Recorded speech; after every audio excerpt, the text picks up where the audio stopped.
Today is a very special episode of With the First Pick because, Rick, we're doubling up on the Spielmans. That's right. Chris Spielman is here, Rick's brother.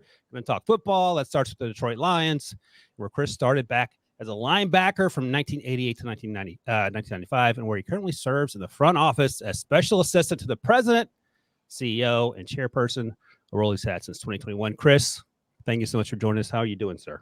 I am doing well, and I've come to the conclusion that it's the middle of June because why else would you guys have me on when the NFL? There's you guys are really reaching right now. I get it though, man. I love it. I mean, Rick, this was your idea. Well, again, we're in the middle of June. Yes. What do you want me to do? Okay. So, I've talked to 200 other people. No one wants to do the podcast.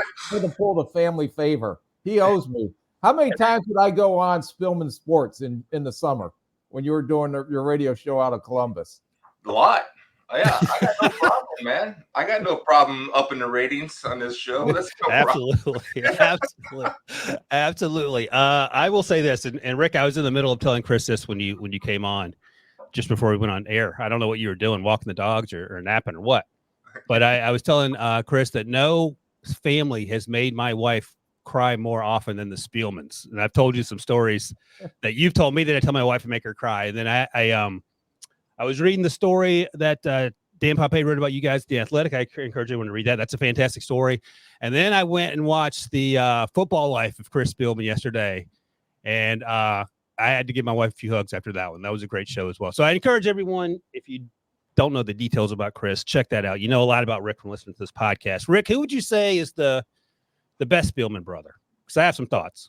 Well, Ryan, usually you're self-promoting yourself, so it's nice that you at least take into consideration me and my brother. You got it. Yeah, usually, Chris, I'm just a scout in the corner trying to give him direction on some of the things that he tries to be an expert on, but that goes on. Ryan, how come we haven't started the show with the countdown? That's my role on this show. You're right. Sorry. And then I listen for the next hour. As you pointed out to me when I met Chris first at the Combine a few years ago, I had such a love affair that I couldn't get my mind right. So I was just happy to see Chris here. Am I actually a guest on this show, or what are we doing? Or you might be the co-host by the end of it. When you guys are done arguing like an old married couple, let me know, and I'm ready to go. All right, you ready, Rick? Here we go. I'm Ryan Wilson. That's Rick Spielman. That, of course, is Chris Spielman. And Chris, as we usually do, this is episode 163. And before we get going, Rick, how many days to the 2025 NFL draft? It's not working today. Hold on. Oh, I broke it. Oh, boy. There we go. Here we go. Chris, did you know that there are 316 days until the 2025 NFL draft? Oh, look at that picture. By the way, look what I found. This was in the Dan Pompei story. So if you're listening, please go to YouTube and look at this. Obviously, mustaches were popular back then. Mustaches were popular. Rick, do you remember the details of this photo? Yeah. That was Chris probably hurt during training camp again, and I had to take all the reps, knowing that I was eventually going to get cut as soon as he got healthy. That's an odd position to be in, isn't it? No, I enjoyed every minute of it. Yeah. I mean, I didn't see Ryan Wilson in a Lions uniform anywhere in that photo. I'm in the back going, oh my gosh, look at those two handsome devils. That is we don't see Ryan Wilson with 4 hip replacements between the two of us. So it's probably a pretty good career decision, Ryan. I don't know about that. I'm happy to have both the Spielmans on today, even though, and what I've learned, Chris, and pretty quickly, is that Rick loves you when he spends 95% of his time busting your balls on air. Because off the air, he couldn't be nicer. On the air, he's a class A ball buster. But it's great to have Chris here. Rick, it's always great to see you. We have 216 days till the draft. 316. Thank you. I'll be here to edit your podcast all week. 316. I'm rattled. Before we get going, let me ask you this, Chris. How do you measure time in terms of what comes next for you? Because you're not worried about the draft necessarily because you guys are still in the thick of it. So what comes next before you get to take a break? Well, it depends. We just finished up veteran minicamp last week. We have the rookies and guys that were injured that are eligible to be here. We had a nice little practice yesterday. we did a lot of special team stuff yesterday. Obviously, there's an emphasis on that because of the kickoff and the return game and how that's going to change. We have an excellent special teams coach in Dave Phipp. Then, for whatever reason, I think hopefully this is going to get corrected within the next few years. At least it's my prediction. I have no idea why we bring these guys in. I've talked to Rick about this before. We bring them in from May to June. You train them, you get them going. They finally get to the point where they're ready to enter what would be training camp because they're in shape. You have all your acclimation days in. Then you let them go for 6 weeks. It makes no sense to me.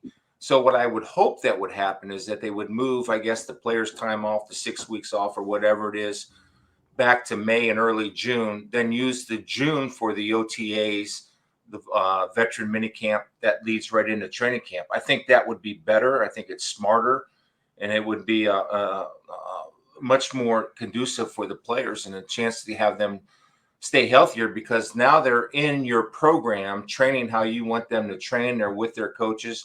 And I actually think it would give the rookies a head start before going into training camp as opposed to giving them 6 weeks off in which, you might not retain every bit of information that you retained while you were here.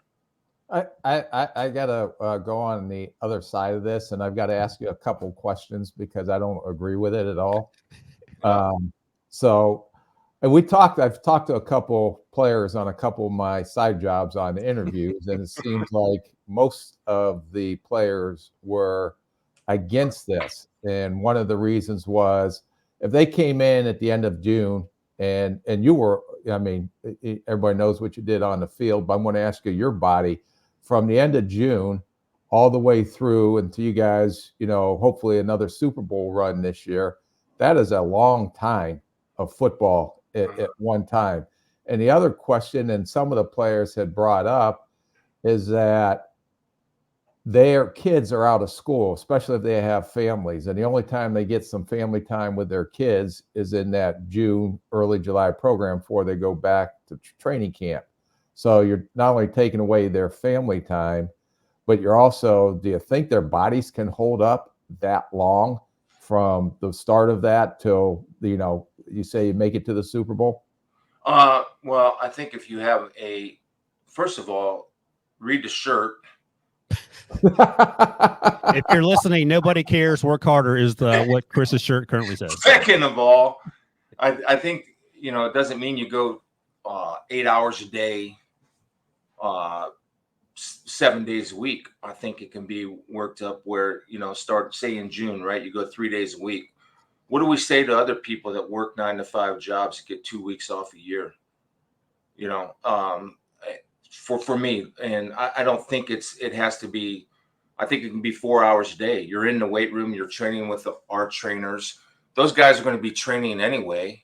And, I think like you, Rick, or any other team, they feel like what players have to understand is that our goal is not to beat them down. Our goal is to prepare them for the season. And it would just be interesting to see. I'm just trying to give the guys the best chance to acclimate. For example, you go 3 days a week up in June. You go 4 days a week for the first month of July. I'm just throwing this out here.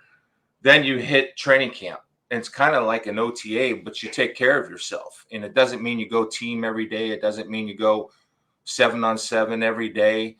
What it does mean, though, is you're here, you're in the meeting room, you're spending an hour and a half with your coach, with the system. You're spending an hour and a half with the strength coaches. You're here for treatment if needed, and you're here to rehab. Because what's going to happen, and what does happen, first of all, not everybody's married and has kids. Second of all, I think these guys all go to their own personal gurus who sometimes are total opposite of what we think would be best for them. So I just have this theory, and what players need to understand, it is the team's best interest that they are at their peak performance, and it's our job to make sure they get there, whether it's through diet, nutrition, especially young guys. Young guys don't even know how to eat, a lot of them, right, Rick? They come in and they have like 6 bags of McDonald's with them. Nothing wrong with the McDonald's, but it's just a chance for them to get acclimated, going into training camp. I get the one at the vacation time. I get all that, but you only have so much opportunity to be an NFL player. So why not take into account that the team wants the very, very, very best for you? It's our interest that you're at your best, not at your worst. It's our interest that you're rested, peaked, and ready to go. And so I think it's better, but we can sit there and both sides certainly have merit. Brian, I could go get my shirt too. I just hope both teams have fun today. I know my brother really enjoyed that T-shirt. Yeah. One has nothing to do with it. It's nothing fun. Well, Chris, let me ask you this, because Rick, we talked about this a couple of weeks ago, and the point that you brought up wasn't the players; it was the staff and the front office taking getting a break as well. Does that bring us back to reading your shirt, or like? Rick wanted a break mentally from the exhaustion of running the team for 11 and a half months. Yeah, you get the break after the draft. You get a break after the draft. You get from say you get the month of May off for an executive, for a general manager, or the front or the personnel staff. You get that whole month off, because really I just don't see the need. Then you come back in June, and you're rocking and rolling, and you're getting ready and pointing toward the season. So you're more focused. It's just my theory, but I think it's a theory that makes sense. And I think ultimately for the good of the player and for the mental health of everybody involved, because it is a grind. There's no doubt about it. I watched Rick grind it out for 32 years. I get it. I've been in this, and I don't work as hard as he did. I work pretty hard, but it's a grind. And I just think, though, that we only have so many shots at this. And the biggest thing I want to emphasize is for the players that they got to understand. Now, it might not be with all coaches. I can speak from Coach Campbell and Brad Holmes' perspective that we're not here to mentally test you to see how tough you are. We're here to get you ready to play a season, both physically and mentally. And I just think it's better. It's worked this way for many years, but why not try to make it better if you can? Ryan, did you know back in the day when Chris came out, you only had to show up for a 3-day mini camp. You were off the rest of the time, but I think you had like 190 guys for training camp during that time as well. But we also did, Ryan. I hate to be this dude, right? Back in the day, but there were 3-a-days and 2 padded and 1 walkthrough at Oakland University. Yep. And it was no joke. And I get it. Science and everything has come. I'm not advocating going back to that, but I am advocating to, let's lead into training camp where these guys are in shape. And I do think you would prevent a ton of injuries in training camp if guys are acclimated 4 weeks before even we start training camp, through what OTAs, meetings, lifting, nutrition. Your trainers and doctors and PTs are already here. It just makes sense. That's the thing about everybody tries to overthink things, man. If it's common sense, it's common sense. Rick and I have a good friend. You got Ryan, Kevin Colbert, former GM of the Pittsburgh Steelers. He gave me great advice when I decided to take this job. He said, "Don't make it hard, Chris. It's common sense." And that's common sense to me. Now, I could be wrong, but that's common sense to me. Hey, Chris, I hear you. Yeah. Can you go into how you jumped into this job? I remember you called me and you were in a booth as an NFL analyst for Fox and doing a game. And next thing you know, you call me and, hey, guess what? I'm going to Detroit. So let me set the stage. This is late 2020, and you got the job you currently have in the front office with Detroit in early 2021, before Brad Holmes was hired and before Dan Campbell was hired, correct? Yes. Okay, that's go correct. ahead. Oh man, it's crazy. I'm probably a little bit different than Rick in this area. Like, I really go off of instincts. Like, if I see something and it feels right, I'll do it. I won't think much about it, which is kind of a blessing and kind of a curse at the same time. So I was when Coach Patricia was let go, I got a call from Rod Wood, who's the president of the Lions, and he asked me if I'd be interested in interviewing for the GM job. And my first initial thought, out of respect for, because I know what Rick has done and talking with GMs around the league for the previous 7 years, I said, well, I'm not qualified to be a GM, but I know what it looks like. And I know being around covering the league and being in 32 meetings or production meetings and watching teams practice and talking to different GMs, I know what I liked, and I knew what worked. And so I said, I think I can help you find a GM, and I think I can help you find a head coach, because I know what that looks like.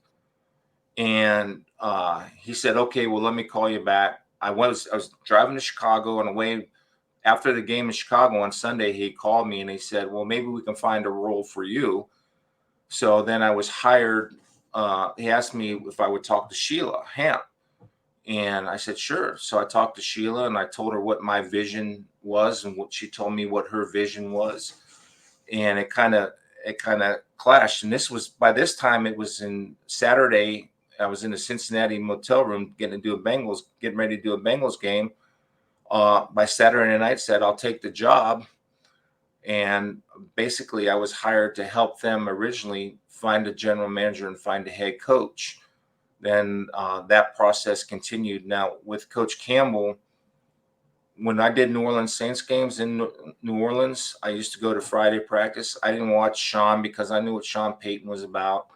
I didn't watch Drew Brees. I watched this coach and the presence that he had, and when he talked, and how the players responded. And I just made a mental note about that.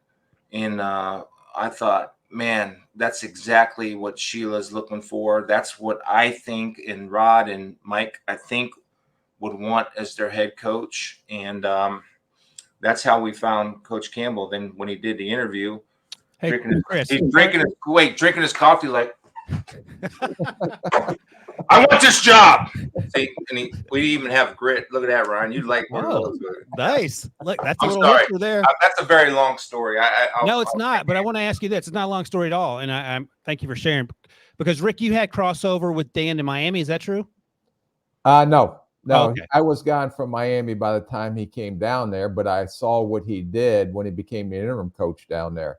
And if I recall, I think he took over for Tony Sperano at the time, and how he turned that around. The interesting thing where I saw Dan was we interviewed him when Coach Zimmer was up there for the offensive coordinator job. And Coach Zim elected not to hire him as a coordinator, but there was no question out of all the people we brought in, when his presence, when he walked into that interview room, what is he, Chris? 6'5", 250, 255? Yeah, and he's a guy that can eat 8 cheeseburgers and get more shredded. I got the first half down pat. He's a genetic freak. Yeah. Hey, Chris, I do want to make this point, Ryan. Yeah, go ahead. Because there was an agent in my office yesterday. We were just talking about coaching candidates and stuff. And I think, what helped me was that being on the outside looking in, I was able to kind of think outside the box a little bit. Like I don't believe that you have to be a coordinator to be a head coach. And I think some teams make that mistake. I think the number one quality for head coaches, and I've talked to Rick. Rick has a whole manual that he wrote on this, which is, he should share that with him, Rick, if you want. No.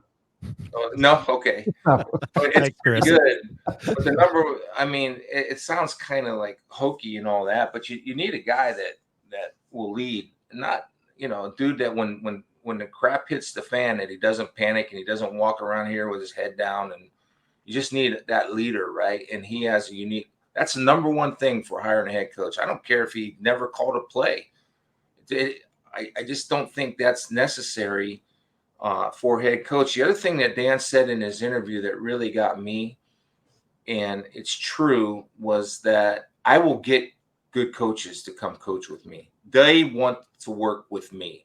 And he was exactly right. And so right then and there, I knew that this was the right guy because of his leadership ability, and that he would not be afraid to hire anybody that might be deemed a threat to him.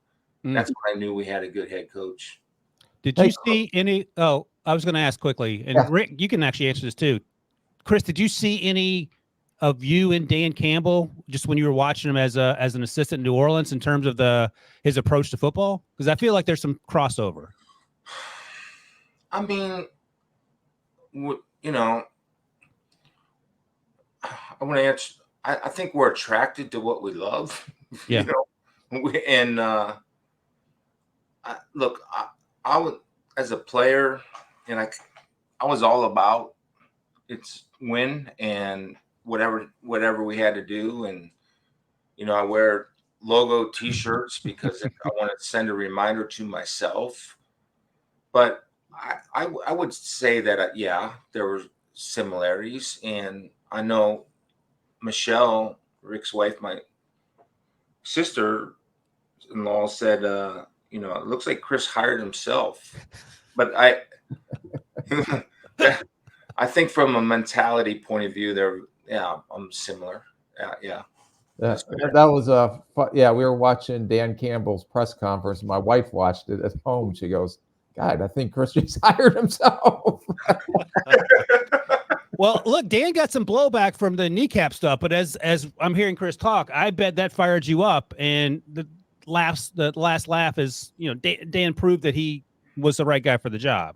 So, I mean, you get blowback for anything, right? That's just players, they just want genuine. Yeah. They want genuine and they want consistency. And everybody says, oh, well, this crazy dude, want a pet lion and all that stuff at practice. But that's who he is. Like I was telling Harry before, is whatever you see on air, he's like that walking around here. That's just who he is. And so as long as you're genuine, you say what you want, and who cares? This is a little bit cliche, but nobody really cares what label you put on. If you believe in yourself and you believe in how you approach things and the players believe in it, then you won. You got a chance. And our players believed in it. And it was never more true when you're 3-13 and you start off the following year 1-6. And that dude did not change. He did not panic. And everybody on the inside that knew this team, we saw it turning. It just, we couldn't get over that hump. Then once we got over the hump, then guys started playing with confidence. Because I will say this, that NFL players are probably, a lot of them are paranoid, which is an edge. It can give you an edge. A lot of them are insecure, even though they come across as this badass macho dude.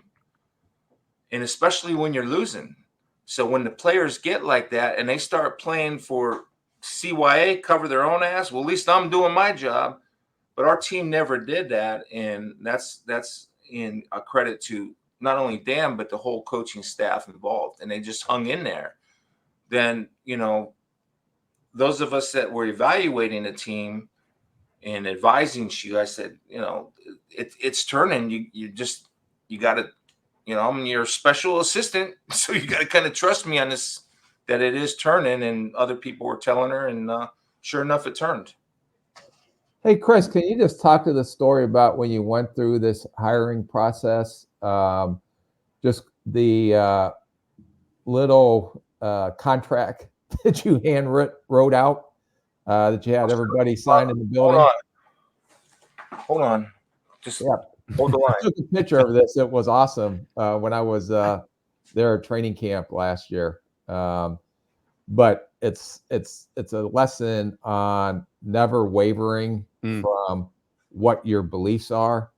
And if these are the characteristics or traits, God, he hasn't been on TV, and you can tell he's with. I'm trying to. show it to you. Well, it'd be nice if we could see it. You got your camera blocked. He's trying to turn the camera around. There we go. Oh. I don't know. Can you see that? That's some. There, it's in between the TV and the door. Okay, there it is. But what it says, I'll read it to you. It says, I just was making. Hold on, man. it's a little rusty. Slaves to technology. I hate it. Sounds familiar, Chris. Yeah, I can't believe it. It's just brutal, man. I'm like, don't send me an email or text. If you need something, give me a call. All right. Number one thing was leadership. Number two, I wrote down, which I don't know why I wrote this down because I hate this word, culture. But I said stay focused on this. Number three is staffing. And understaffing, there are arrows that point at find the best, handling turnover. Those were the three things that was what we were looking for in a coach. So it's kind of crazy. It worked for us, and I'm not saying that, you have all these hiring and consulting firms and stuff. And we have a handwritten note signed by Brad, Sheila, Rod, Mike Disner, who was a very important part in this hiring process, and Dan. It's a handwritten note of my scribbling of what we needed. And it goes back to where I kept Kevin Colbert's advice. Just keep it simple. It's common sense. Here's what you need. You need a leader, a guy that will have the culture that you want and is not afraid to hire great coaches that might be deemed a threat to him. So that's that story. I know you don't want to talk about this, Chris, but I know your brother went behind your back and got some positive stories put out about you after the season. And our mutual buddy, and you guys are closer with him than I am, but you actually worked with this guy for a while towards the end of your broadcast career. Charles Davis said you were a big part of why the turnaround happened. And you don't have to answer yes or no, because I know you don't like the spotlight being shown on you. You're like your brother in that sense, but it's the reality. And when I walk around, when I walk around with Rick, their Vikings fans go out of their way to say how much they love what Rick did for the organization. I would imagine your day-to-day is similar when you're going about your day-to-day. Not really. You'd be imagining wrong. Well, that's how I'm going to envision. No. I mean, I'm just, it's not because that's my whole thing. Like, I had my time, man. I had my time as a player. I had my chance as a player. I had my time in the media, and I got to do what I love to do. This isn't my time, this isn't what my whole thing that I've told Dan and Brad, because obviously, they didn't know what my role was going to be, right? And it would be hard for a general manager to come in and here's a special assistant to the owner. I said, my whole thing was, dude, I already climbed the mountain. I gave it my best shot. It wasn't good enough. Now my goal was to help other people climb their mountain. Brad's obviously was to be a general manager. Sheila was to turn around a franchise that hasn't won back-to-back playoff games since last year. Before then, 1954 or something like that. Whatever that stat is. And I wanted her to she loves the Lions. It's her family's team. It's her legacy. And I wanted to help her get it going in the right direction. So, nobody says anything to me, but I don't want anybody to say anything to me because, you just kind of, if you're able to get the people in place, then get the hell out of the way and let them do their job. Great things can happen. Doesn't mean you add an assist here or there. Hey, you might look at this. You might want to look at that. You offer an input and thought. Sometimes they listen. Sometimes they don't, which is perfect. Well, Dan Campbell has actually said during press conferences that you've been instrumental in his growth as well. Go ahead, Rick. Yeah. What's your favorite part of the job? I mean, you put your hands. I mean, you're there to assist Brad in any way he asked, or the coaching staff any way he asked, or you touch the business side. Is there one particular aspect that you really enjoy about this job? I think the variety of it, you can't have thin skin when you work for an NFL team, and the fun thing that I have is that I get to observe everything. I sit in coaches meetings. I sit in the offensive staff meeting every day watching film. I learn so much football. I have this right here is the defensive playbook. I have that to memorize. I know our basic schemes, but I want to be an expert at it. So I'll have that memorized by the end of the summer. I know the buckets and what coverages are, but I want to know the complete language. The past 2 years, I've learned just sitting in offensive meetings. I learned about offensive football, not just, run, pass, run, punt, pass, whatever. I learned schematically what we're doing, why we're doing it. Then when people ask me a question, whether it's Aaron Glenn or Ben, I'm able to give them an honest answer. And the best part is, like, I've been able to establish trust that I don't want anybody else's job. What I want is to be honest and truthful. Like, Ben will ask me, what do you think of that play? And since I don't really care what he thinks, what I think, I'll tell him exactly what I think. And he can take it or leave it, but it's nothing personal. He just needs somebody that has a different opinion, or may have a different opinion, or may have the same. He just needs honest feedback.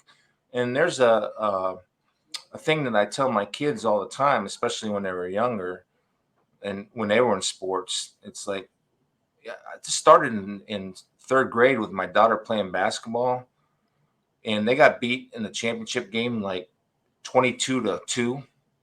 It's third grade, Ryan. Don't judge. So they're coming off the court, and there's a line of parents there, good job, Sally. Oh, Allie, wonderful job. Lauren, tremendous. Good try, sweetie. And Macy comes off. And Macy, she looks at me. I said, were you sick? Were you trying?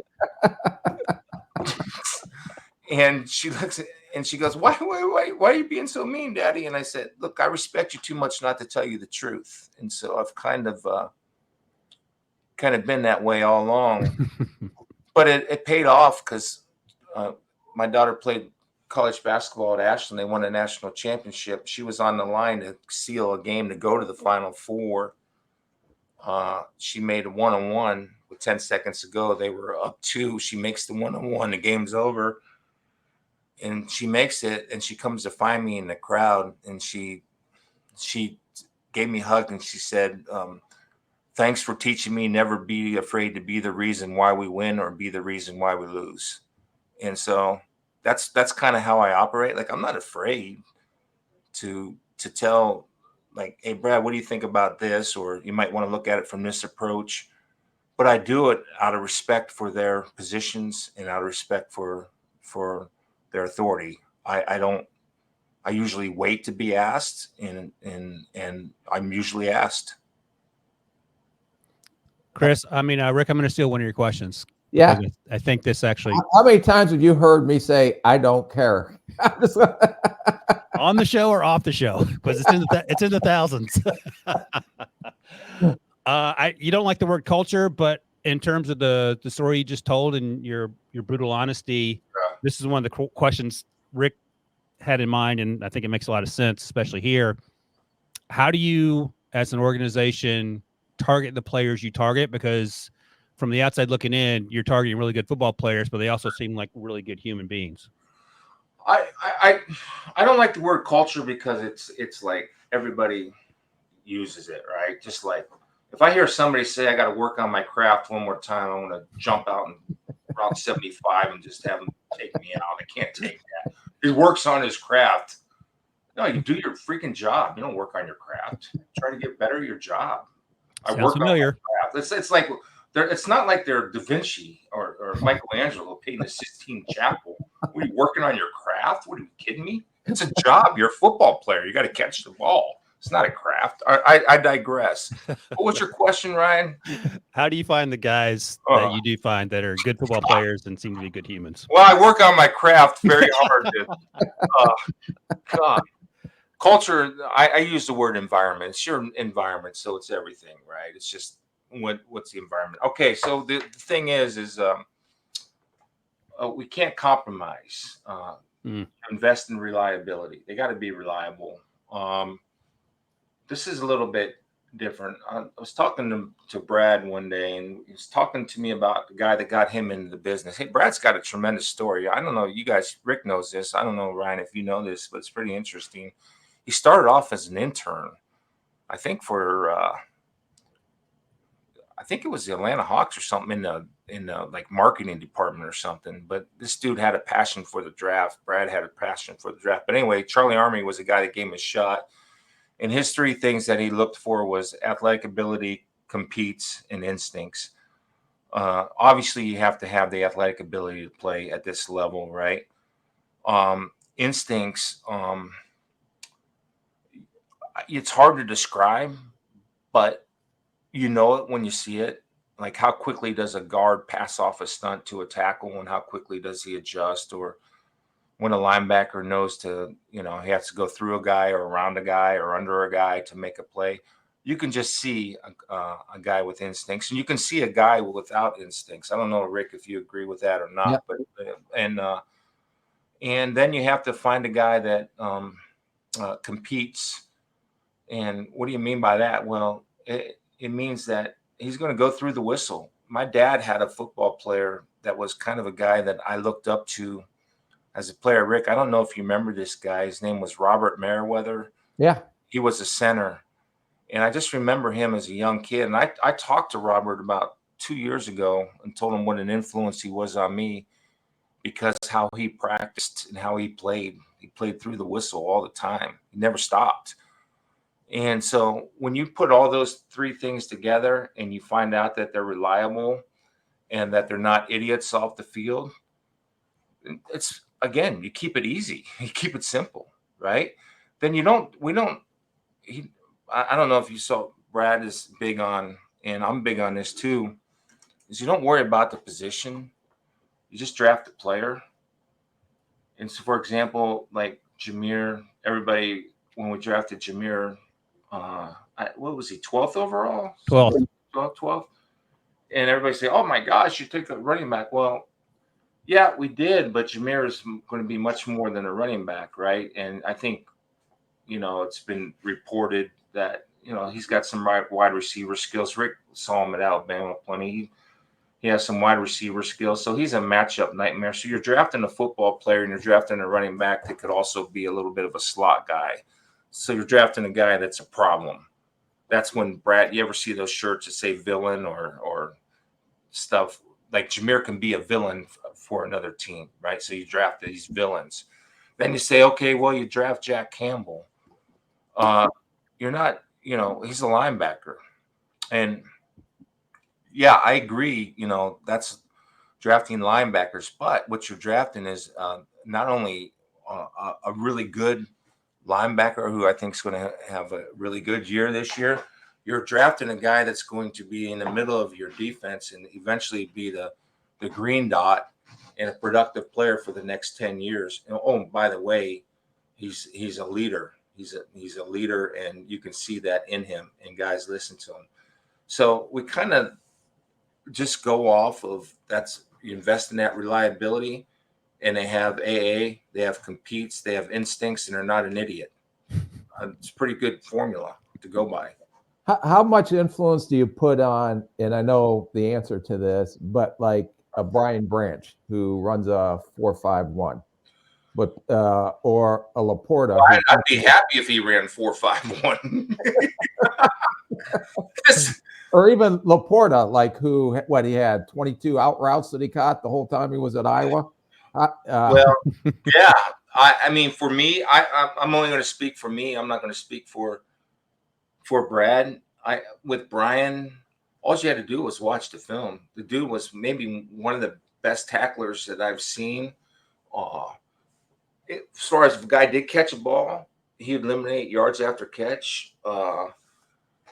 His coverage, his movement skills, his instincts were off the charts. Just a great football player. So nobody cared what he ran. We just knew what we saw against the best competition that was out there at the SEC, playing against some of those receivers. He played nickel. He can play safety. He can play corner. So I really think that might go down. Now, I could be wrong, but that might go down as one of Brad's best draft picks if you start evaluating. Obviously he had some good ones. Sam, I thought, man, when I watched it, and he's playing at Iowa, and that, Iowa's averaging about 5 points a game, and they couldn't throw it. But this guy was still producing. And when you watched him run routes, and I think he was in the 4.5s coming out, I think, if I'm correct. In fact, I know I'm correct on that. But you watched his toughness and his competitiveness, his instincts as a route runner. And then it's a no-brainer, right? I think and I don't get me wrong, the other stuff has its place, but those first three things have to be there. Then the other stuff, the length and everything else comes into it, obviously. So for us, it's just, we kind of keep it really simple. And you draft guys that are good players. Chris, let me ask you about Rick. Obviously got Stephon Diggs on day 3, and Stephon Diggs, one of the best wide receivers in the NFL. Your first draft with Brad and Dan, day 3, Amon-Ra St. Brown. How did he last to the 4th round, and what did you guys see to convince you that he had a chance to be a really good player? He lasted to the 4th round because I think he was close to 4.6 coming out. Yeah, I think he ran 4.65, something like that. Yeah, but he didn't play at a 4.65, right? And they have all these. We have all these measurements now, and play speed.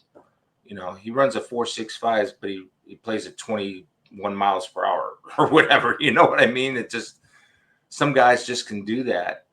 But first of all, the biggest thing about St. Brown is he's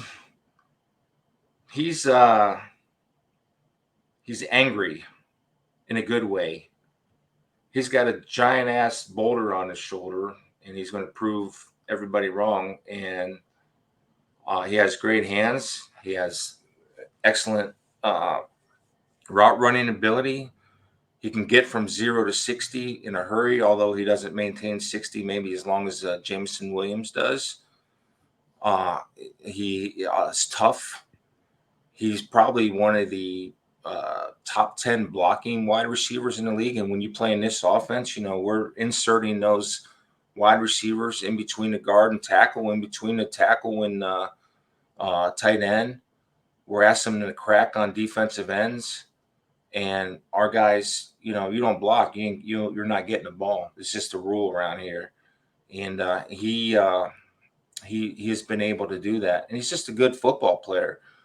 So that's how Brad came about that. And here's the thing, I think that I actually had this conversation with Coach Campbell at the grit machine.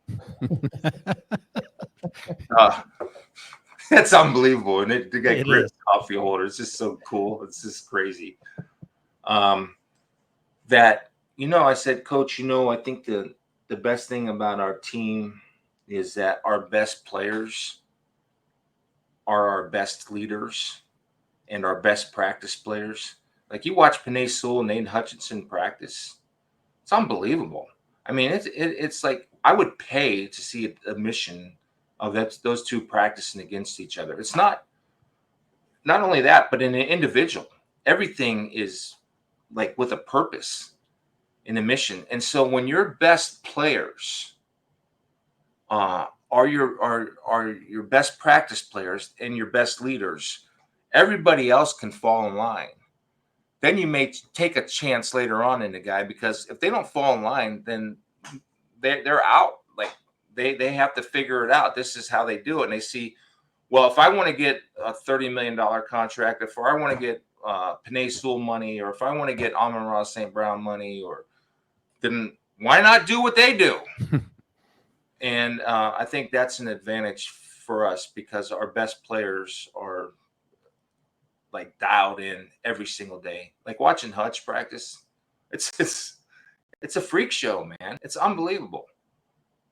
Rick, remember Mike Kofor? Like, remember how Kof used to practice? And Mike Kofor Ryan was a guy that played with me who I thought was just his practice habits and everything were just unbelievable. It doesn't mean like you can't be a great player and, you know, you take care of yourself and all that stuff. What it does mean is that when you're out there, you're focused and dialed in and there's no distractions, no BS, no crap. It's just ball.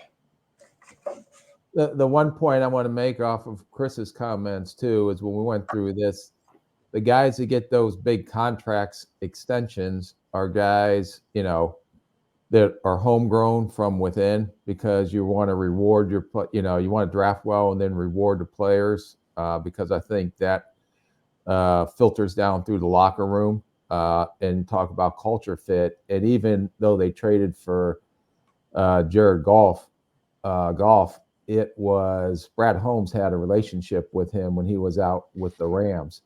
But when you're able to identify those guys and you give those guys that contract, and now they want to even prove it more. And some guys go, well, I got paid, well, I'm satisfied.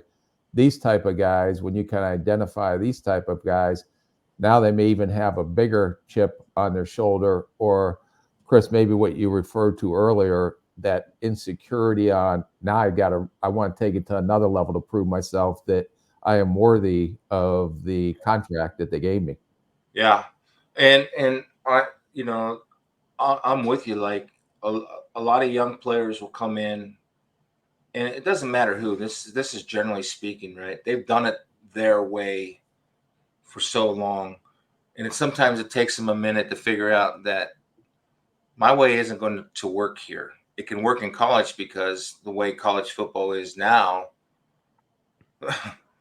you're paying a kid, which is good for them. But what are you going to do? You're going to pay me and not play me? Where here, Brad and Dan are not afraid to sit somebody down. They don't care. And they have the full stamp of ownership and all that. When before all the veterans left, Dan, we had a team meeting and Dan was talking to the rookies, and our track record says this is that, look, I don't care. Brad doesn't care. I don't care where you've been drafted, what you've done in the past.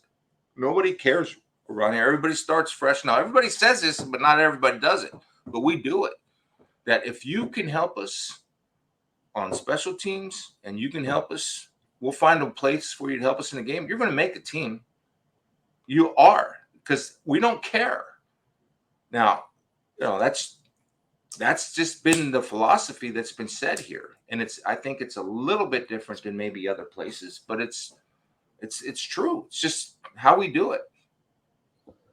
How is Dan, and just as the leader of the organization, leader of the team, handling it any differently, or if he is handling it any differently, the expectations put on this club going into next year?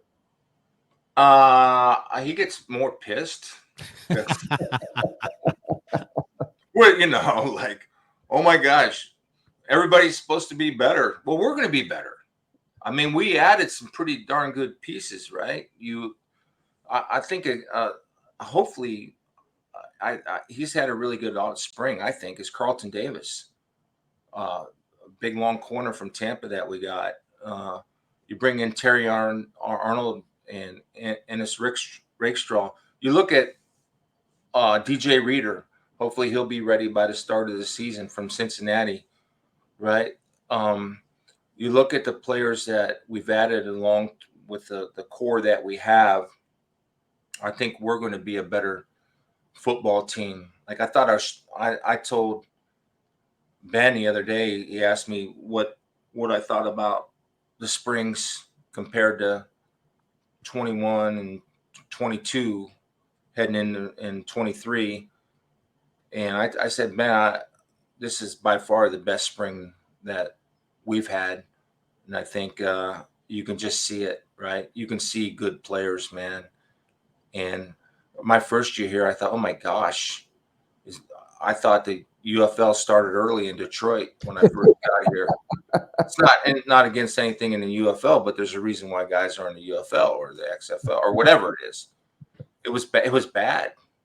Great guys, don't get me wrong, but I cannot tell a lie, and I respect you two to not to tell you the truth. We didn't have a very good team, right? We had couple good players here and there, but it was basically, and we'd be lying if we didn't say it. This was tore down completely, man, completely tore down, and started from over. I mean, we're starting. I don't know. I can't remember how many rookies started that year, and when we won 3 games, I think maybe like.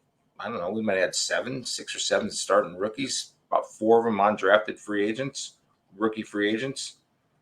So, but no, he just gets it's his edge, man. Like, and well, Chicago's going to be better, and they are very well. Maybe Green Bay's going to be better. Very well, maybe Minnesota will be. That's great.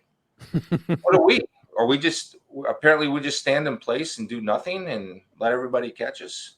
And you embrace the tag of being the hunted, which is awesome. You embrace that. You don't run away from that. All right.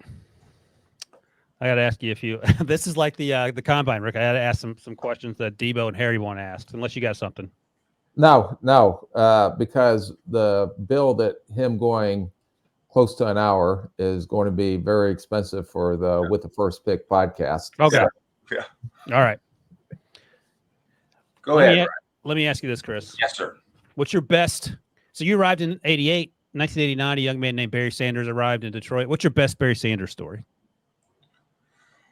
I don't know if it's really a story. It's that I had so much awe of him that I would go watch the offensive tape on Mondays after we were done with the defensive meeting. So just so I could watch like what true greatness was.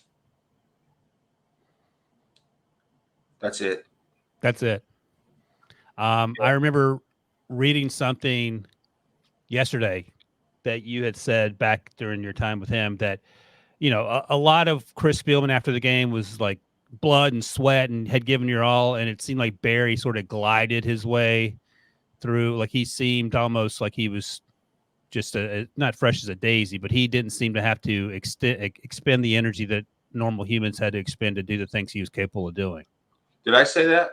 You didn't say that part. I'm sort of paraphrasing. Rick loves it when I paraphrase. Yeah, be careful with the paraphrasing. Wow.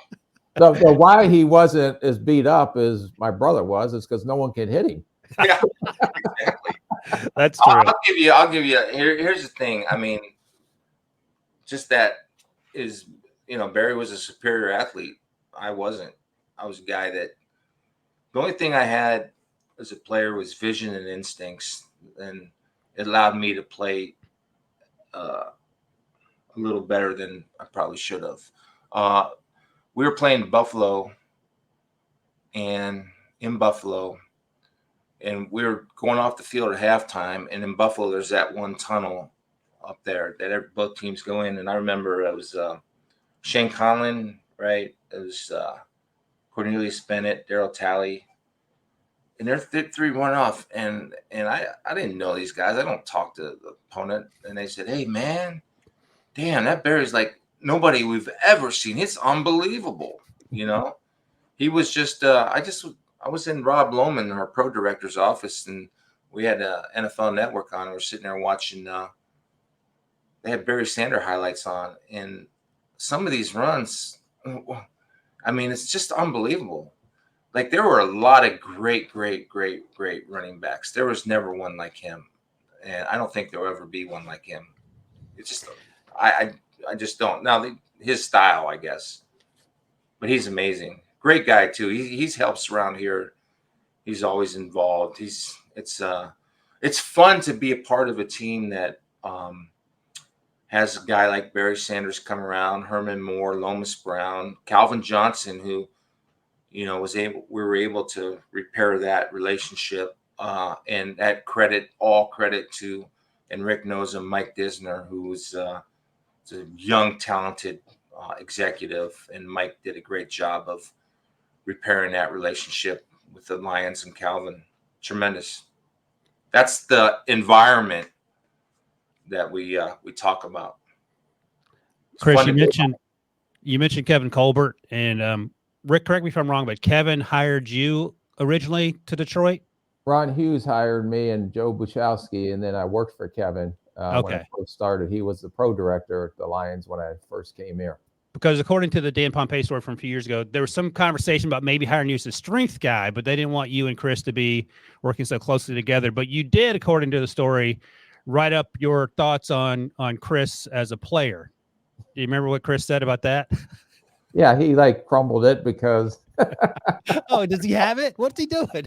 Yeah. Hold on. Oh, that's fantastic. One story while he's looking for that. Go ahead. Every year in our draft room in Minnesota, I had my brother's card when he came out. Okay. Draft card, because it was on. I kept that from when I left Detroit. Yeah. When I went to Chicago, then Miami, and I always had it with me. Unfortunately, it got washed away in the game. Don't tell us that part of it. But he would be in the draft with you every year. But every year we would put his card up on our draft board. That's awesome. To remind us of just take good football players. Exactly. Even though he had a 4.96, alleged 4.96, some said it was over 5 flat. It was 40-yard. I didn't want to bring that up. I can't believe you brought that up. Are you guys still talking? Yeah. Rick is. The hell? Did you find it, Chris? No. Which I usually have. I don't know. No. Well, here's what you told Dan Pompei a few years ago about Rick's scouting report on you, Chris Spielman. All he had was that dumbass card full of slander and lies. Does that sound like Chris, Rick? It does. I played with an edge. Yeah, he said, Chris always said, I can run a 6 flat 40, but no one's ever going to beat me to the sideline. The only running back that Chris told me ever beat him to the sideline, and the fastest human being he's ever faced, I believe you said, was Bo Jackson. Oh, yeah. He played the Oakland Raiders at the time. Yeah, it's playing Oakland Raiders, and we were in man coverage, and Bo cut it back, got into the secondary. And when you're in man coverage, all the DBs, right, their backs are turned or they're covering their guy. He's at the 25, our 25. So he ran 75 yards. When he hit the 40, I just started walking the sidelines because I wasn't on field goal block team. I mean, it's just unbelievable, that dude. He is unbelievable. Unbelievable. It's like tackling a car. It's crazy. I mean, that's one of the coolest things for me is when I see these guys on TV and all these old guys like Emmett and Bo Jackson and one guy, Marion Butts. I don't know if you guys remember Marion Butts, but he took this tooth out. Who was the Jerome Bettis? I think, man, how did I play against these guys? It's crazy that I was able to play against those guys, because it's really, when you look back, it's pretty humbling that you were able to. A lot of it's luck that you're able to last 11 years. And the great players that Steve Young and the great players that I got to play against, Randy Moss, Chris Carter, it's just crazy that you actually were able to hang on. And a lot of it's luck. So I got chicken necked in Cleveland, then that's ball game. But I don't know. Hey Ryan, I had interviewed Jerome Bettis a couple of weeks ago. Oh yeah, what did he say on the air? And I just said, Jerome, I said my younger brother was Chris Spielman, and he said you came running through the middle you were playing Pittsburgh, Chris, I believe, and you came running up the middle and you actually tried to arm tackle him. And I think that's when your pec ended up on the back of your shoulder. Yeah. You tore through it. Right.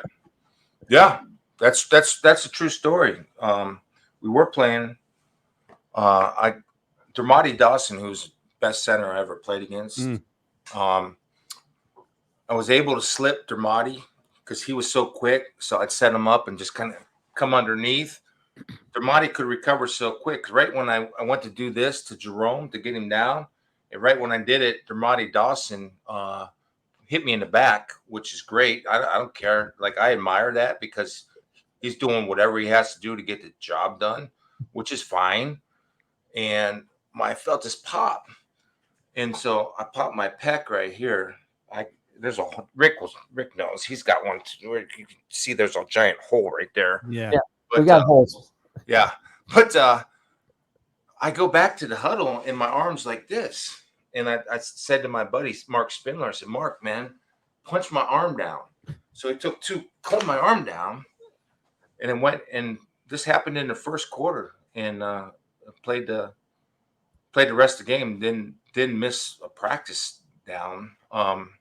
But the whole game, after every play, it would spasm. So he'd be like that, and here we go.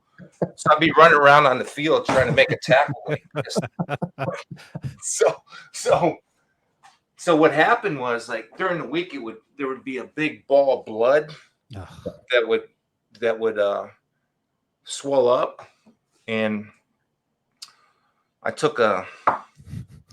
had this rub that I don't know if we're even allowed to say this. I had this certain rub or ointment that I would put on it every week, that on Saturdays our doctor would drain this ball of blood so I could play. And it was a mental toughness test, that's for sure. Every week. But and it's either stupid or not. It's one of the two. But I'm very proud to say that I didn't miss it down with a partially torn pec for the whole year. So. Yeah, here's the thing. That happened. I looked it up. That was the 1995 season, I believe. I think it happened week 1. Yeah. Right? Yeah. You started 16 games that season. Yeah. So, right. And you talk about this being luck and you're loving your career. Rick, let me ask you, do you, honestly, is anyone tougher mentally than your brother that you've come across in over 30 years? I would say that I've been around a lot of tough people, but no one that would play with what he played with. Right. And we growing up, we had some mental toughness tests that we can't talk about on the air. I'll talk about one. I want to hear it. Yeah. I want to hear a mental toughness. So we were rookies and we stayed in this dormitory at Oakland University's dorm room. He was married. I wasn't married yet. I think I was engaged. But we had a black and white TV in the bunk bed. I don't know if you remember this, Rick. We had this little black and white TV, and we used to watch. We got very excited for whatever reason. One of the channels got Glow Wrestling. I don't know, Ryan, if you remember what Glow. Glorious Ladies of Wrestling. That's right. So we'd watch that. Then we'd do a mental toughness test, and he brought this from Southern Illinois. Where you take like a tape ball, and you stand across the room with your pants down, and you fired at the other guy's privates, and if you flinched, then you got, you had to get those. So that's how mental toughness is developed, Ryan. You know that. So how many kids you have, Ryan? I have two boys. Raise them like that, man. It's all good. Your wife. You think your wife cries now? Wait till you see. Wait till you have your two boys stand naked in front of each other, firing tape balls at your nuts. Then you'll see. I will be living in Sanibel Island in the guest house. That's what will happen to that. Come on down, man. I can't wait to get down there. Unfortunately, I got to keep working. Well, Rick's living his best life for sure. All right, Rick says we have to wrap it up. But before we go, I want to do one last thing, Rick, unless you have something else. Nope. So in preparation for this, Rick, I went and see if I could find any footage of draft night 1988, and I couldn't. They didn't have. It was they didn't talk a lot about the it was second round. draft day. They were in a commercial when I got drafted. Exactly. But this is So what I it's awesome. found. This is what I found, Chris. Producer Harry, this is the draft. Do you know who that is on the right, Rick? Yeah. Simmons. Look at the hair there. Can you imagine? I mean, that is nuts that our guy Mel Kiper. Hey, can you send me that, Ryan? Yeah, absolutely. So they were going through the list of names. That's actually pretty cool. 29th overall, Chris Spielman went to the Lions. And you're right, they were in break. So Bob Lee and Mel Kiper came out of break, sitting at the little desk there, going through the names. And the head of hair got my attention. I'm glad you got your name on the screen. That was a big deal back then. Now, they'll put anyone on television, Rick. It's unbelievable, man. But I'll send you that. I don't want to be like, I feel like, I don't know if you guys feel like this, but like, you see all this draft stuff. I think it's cool and great, but you ever feel like, get off my lawn, dude? Like, what are we doing? I mean, well, I mean, I'll be honest. Like, again, I know the Spielman don't like it, but Rick has been a lot of fun to work with, and I've learned a ton. And he is incredibly generous. And I'm sure you know this motto, really? Chris. He is. No man left behind. Like, even when I'm standing we get to the airport at 1 a.m, he won't take the early shuttle to go to the hotel. He'll slog it there with me. He'll suck it up. So, I think you feel the same, right, Rick? That's because he's in first class, and you're. This part is true. Like, once we get on the plane, all bets are off. No man left behind except when we're on that plane. And Yeah. Rick goes left, I go right. That's right. Otherwise, we're on the same team. We're on the same team plane. We just sit in different sections. I gave myself a welt. You were so excited to tell the story. Well, no, that's real talk, though, right? I mean, you're not going to hear that on another podcast today. Absolutely not. And Rick didn't even blush. You do that with your sons and with your wife. What the hell are you doing, Ryan? I'll tell you a quick story. My wife grew up in a family full of women, and they were. I have no idea. They could not be. Idea. They would. Right. We play board games. My wife can't understand why I'm so competitive. Yeah. I said, listen, Rick is firing pickleballs at his wife, and she's just trying to mind her own business. So be happy that I'm at least not the Rick level competitive.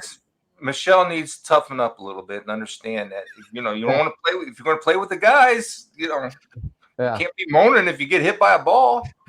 You agree with that, Rick? It's actually Michelle's fault because her lateral quickness and change of direction isn't good enough. Yeah, as I said, was put your paddle up. If you're going to stand, put your paddle up. Not my fault. Unbelievable. I was raised to try to win. That's all. Are we even trying here? Like, are we even trying, Mace?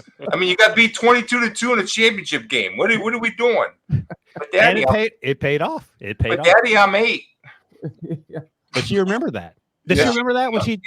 Yes, she does remember that. Okay. Yes, they all do. They all do. I think you're right. I think you're right. I agree. All right, Rick, that's it. We good? Let me do the official outro, and then you can get about your day. All right. That is a wrap on episode 163. A special thanks to my favorite Spielman, Chris Spielman. This is awesome. Rick, thank you so much for setting this up. Thanks as always to my guy, Rick. Thanks to Harry for producing. And thanks to all you guys who watch and listen and comment. And we'll see you guys next week. Have a good weekend.